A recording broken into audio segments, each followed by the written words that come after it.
When I was 22, I thought it would be just another summer, working for low pay at my dad's hardware store, still living at home because college wasn't practical according to my dad, banks, and being the constant punching bag for my golden child brother, Alan. We weren't dirt poor, but vacations like Disney were never an option. So when Banks announced a family road trip to my uncle's wedding in Colorado, I had a bad feeling. 3 days into the trip, I regretted not faking an excuse to stay home. Dad and Alan entertained themselves by making my life miserable, while my mom, Irene, would occasionally weakly say, "That's enough." But we all knew it was just for show. Banks wasn't a normal bad dad. He'd wake me up at 3 a.m. to yell about chores, throw away my things if they were in his way, and had been calling me worthless since I could talk. Alan learned early, either be Dad's sidekick or be me. He chose the easy path. That morning, we stopped at a rest area in the middle of nowhere, Colorado. Just empty fields, distant mountains, a sad little bathroom building, and a couple vending machines. I was wearing a faded Metallica shirt, ripped jeans, and old Vans.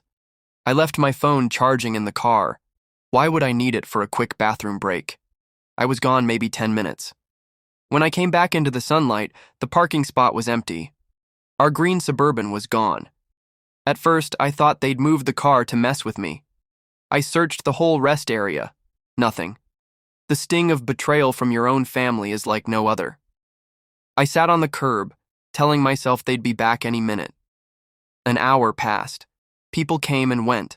A trucker asked if I was okay. I lied and said I was waiting for my girlfriend. By hour 2, I knew. They weren't coming back. My first instinct was to borrow someone's phone and beg them to return. But then I remembered every humiliation, every cruel joke. I could practically hear Alan laughing, bet he's crying right now, and Dad saying, "If he's smart, he'll figure it out." So I borrowed a phone. But instead of calling them, I called a shelter in Grand Junction, 40 miles away. A woman gave me a ride, thinking my family had left for an emergency. That first night in the shelter, I had nothing. No phone, no money, no ID. But I had something new, a choice. The next day, I decided not to chase after people who had literally left me in the middle of nowhere for laughs. Instead, I made a plan. Using the shelter's computer, I looked up how to replace my ID, searched for cash-paying jobs, and created a new email account. 2 days later, I was working as a dishwasher at a little diner called Sonny's.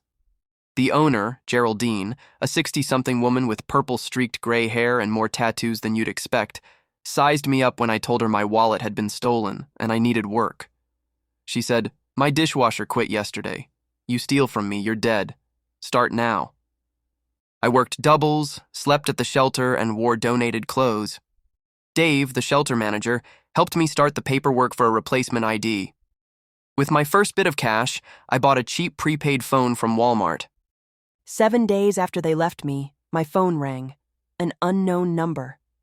It was my mother, her voice shaking, saying they'd been looking everywhere. She claimed it was just a joke gone wrong, that they'd only driven away for 20 minutes before coming back and not finding me. I could hear Dad in the background telling her to stop being dramatic, and Alan laughing. That cold pit in my stomach turned into something stronger. Clarity. "You wanted to see if I could make it on my own?" I said. "Watch me." I hung up, blocked their number, and then blocked every number I remembered. The next day, I changed my number entirely. Within a month, I had my own tiny studio above a laundromat. It smelled like fabric softener all the time, but it was mine. I'd been promoted to prep cook at Sonny's, and Geraldine even started teaching me knife skills. My old email filled with messages from my family. "Please come home, we're sorry. This childish stunt needs to end. It was just a joke, stop being such a dow." I never replied. Freedom, once you taste it, is impossible to give back. Life wasn't suddenly perfect. There were nights I'd scroll through Instagram and see pictures of people with normal, loving families and feel a sharp ache. Holidays were the hardest. But every morning, I woke up in my own place, went to work where nobody called me worthless, and slowly built something brick by brick. 3 months after the rest stop, I checked my email one last time. The most recent message was from my mom. Your grandmother is asking about you. Please just let us know you're alive." I deleted the account, threw away my old SIM card, and that night, Geraldine taught me how to make her famous apple pie, telling me I had good hands for pastry. It was the first genuine compliment I could remember in years. 5 years later, I stumbled across my brother Alan's mugshot in a local news article. He'd gotten a DUI and wrapped his car around a telephone pole. Thankfully, only the pole was hurt. The article used his old high school football photo, smug and young, right above the bloated face in his mugshot. Karma has its own schedule, but it always finds the address. By then, my life in Colorado had grown roots. My laundromat studio had been traded for a one-bedroom with actual windows. I'd gone from dishwasher to line cook to assistant manager at Sonny's. Geraldine treated me less like a charity case and more like a weird nephew. My first real purchase was a decent laptop, so I could take online classes in business management and accounting. The very things Dad used to say were for people who can't do real work. I still kept to myself.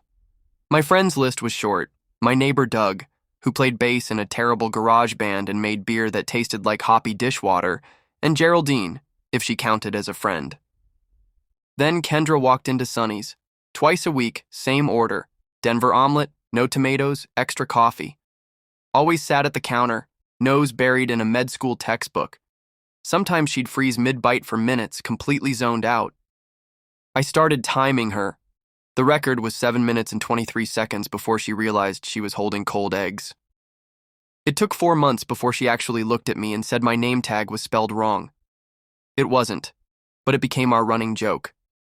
Every Tuesday and Thursday, I wore a tag with a different misspelled version of my name. It was stupid flirting, but it worked. Our first date wasn't even planned.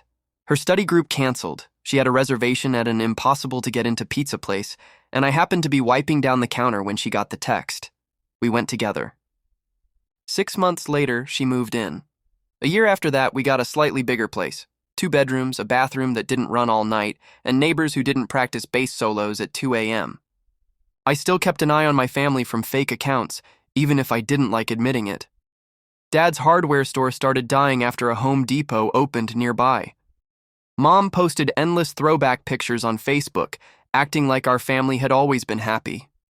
Alan bounced from job to job, posting vague updates about haters and new opportunities. 3 years in, Geraldine pulled me aside during inventory. She was opening a second location of Sonny's on the other side of town, and she wanted me to run it. I didn't sleep that night, convinced it was some kind of joke. Banks had spent my whole life teaching me that people like me didn't get chances like this. But I said yes, because Kendra told me I'd be stupid not to, because Doug said duh, and because Geraldine wasn't Banks. Sonny's East opened 6 months later. My menu, my kitchen, my team. I worked 90-hour weeks that first year, lost 10 pounds I didn't have to spare, and argued with Kendra about never being home. But it worked. People came. They came back. 4 years after the rest stop, I was making enough to help Kendra pay down her med school loans. Not all of them, those things are monsters, but enough to make her cry real, snotty, hiccuping tears. I'd never felt more like a real person. Then my grandmother died. I found out through Facebook. She was the only one in the family who had ever truly stood up for me, slipping me $20 bills and telling me to save it for your escape. I thought about going to the funeral. Kendra offered to come. Doug offered to drive. Geraldine shrugged and said, "Do what brings you peace." I didn't go. I sent flowers instead. My mom posted about signs from beyond, and Alan made cryptic comments about prodigal sons. A week later, a fake Facebook account messaged me, "It's Uncle Rick. Your mom gave me your old email. Are you okay? Your dad has been asking around." That night, I had my first panic attack in years. Kendra found me sitting on the bathroom floor at 3 a.m., unable to breathe. She just sat with me until I could. Then she said something simple. "They can't take anything from you that you don't give them." I called a lawyer, tightened my privacy settings, and told Geraldine to make sure staff never gave out information about me. 5 years to the day after the rest stop, I married Kendra in a small state park ceremony. Doug was my best man. Geraldine made the cake and cried through the whole thing. Kendra's big, loud family adopted me instantly. A week later, I saw a post from Banks on a community page. Looking for my son, Salvador. Last known location, Grand Junction, Colorado. Family emergency. There was no emergency, not the kind they claimed. Digging deeper, I learned their house was in foreclosure, Dad had medical bills, Mom needed knee surgery, Alan's latest business scam had failed. They didn't want me back, they wanted something from me. For the first time in years, I smiled thinking about them. Not because I enjoyed their misfortune, but because I finally realized I didn't care anymore. 15 years after being left at that Colorado rest stop, my life had changed completely. Kendra was a doctor working part-time so she could be home with our 2 kids, Ellie and Marcus. We had a modest 4-bedroom house with a yard. Sonny's had 3 locations. Geraldine had mostly retired but still popped in to criticize our pie crusts. Then one day, I saw it. My brother Alan had viewed my LinkedIn profile 27 times in one day. A few days later, Maya, my front-of-house manager, said there was some family asking for me. It wasn't Kendra's family. It was Banks, older and smaller. Irene, worn down. Alan, looking more like Banks every year. And a young woman I didn't know. Alan's new wife, Poppy. We sat down. They'd found me through a small magazine feature about Sonny's. Mom said they'd called my old number 107 times over the years before it was disconnected. They talked about being worried and misunderstood, but the truth came out. Banks needed help with medical bills, the house was being foreclosed, Mom needed surgery, Alan's crypto venture had tanked. They wanted $20,000. Instead, I went to my office, came back with an envelope and handed it to Banks.